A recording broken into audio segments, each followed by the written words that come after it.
নমস্কার, অগ্রণীর ক্লাসরুমে আপনাদের স্বাগত জানাই। আজকে যে বিষয়টি দেখাবো সেটা হচ্ছে আমি যেখানে থাকি সেখানে কিভাবে ওয়েস্ট ওয়াটার ট্রিটমেন্ট হয়। এই দেখুন,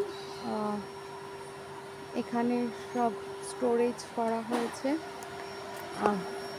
এইখানটা হচ্ছে সেই রুমটা যেখানে সমস্ত যন্ত্রপাতি রয়েছে।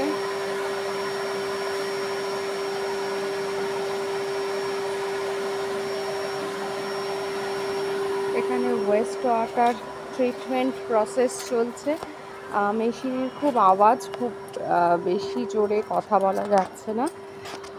আর এইখানটাতে যেহেতু অনেকটা বড় জায়গা, প্রায় 400 লোকের বাস, এত ওয়েস্ট ওয়াটার ট্রিটমেন্টের ক্ষেত্রে একটু বড় জায়গায় লাগছে। তো সেক্ষেত্রে এখান থেকেও ব্যবস্থা আছে। তো ভেতরটা ভীষণ অন্ধকার, তাই ছবি প্রপারলি তোলা যাচ্ছে না, যেহেতু কোনো লাইটের ব্যবস্থা নেই। তো আপনারা যারা যখনই কোনো আবাসনে ফ্ল্যাট কিনবেন তখন অবশ্যই দেখে নেবেন। এটা দেখানোর উদ্দেশ্যই হচ্ছে সেটা, যে ওয়েস্ট ওয়াটার ট্রিটমেন্ট বা অন্য কোনো এনভায়রনমেন্টের জন্য কাজ তারা করছে কি না, নাকি শুধুই তারা এই ডেভেলপমেন্টাল ওয়ার্কের মাধ্যমে পরিবেশের ক্ষতি করে চলেছে।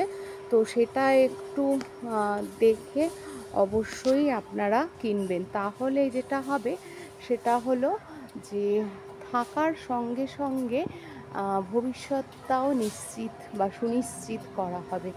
তো আশা করি আমার বিষয়টা আপনাদের, আমি যেটা বলছি সেটা আপনাদের কাছে তুলে ধরতে পারছি। তো বিষয়টা যদি ভালো লেগে থাকে লাইক, কমেন্ট, শেয়ার অবশ্যই করবেন। আর আপনাদের মতামতগুলো অবশ্যই কমেন্ট বক্সে জানাবেন। নতুন যারা দেখছেন তারা সাবস্ক্রাইব করে দেখবেন।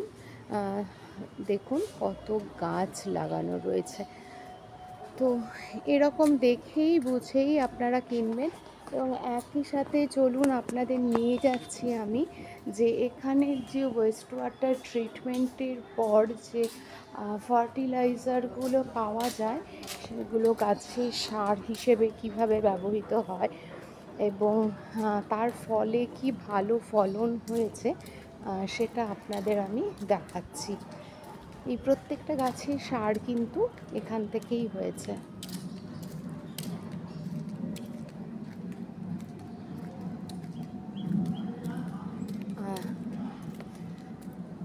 দেখুন কত ফুল হয়েছে।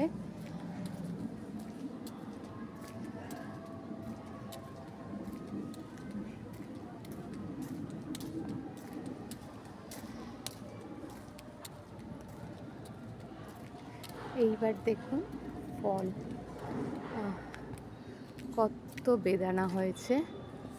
এই দেখুন একদমই হাতে ধরা যাচ্ছে, রিচ করা যাচ্ছে, একদম ঝুলে পড়েছে। দেখুন এই এখানে কার যে ওয়েস্ট ওয়াটার ট্রিটমেন্ট করে যে ঠিতানোগুলো পাওয়া যায় সেই সেডিমেন্টেশনগুলোকে ব্যবহার করে এখানে সব ফলন হচ্ছে। তো আপনারাও, আবারও বলছি, যখনই কোনো আবাসনে কিনবেন ফ্ল্যাট তখন একটু এগুলো দেখে নেবেন যে পরিবেশের জন্য তারা কী কাজ করছে। তো ভালো থাকবেন, সুস্থ থাকবেন, সচেতন থাকবেন।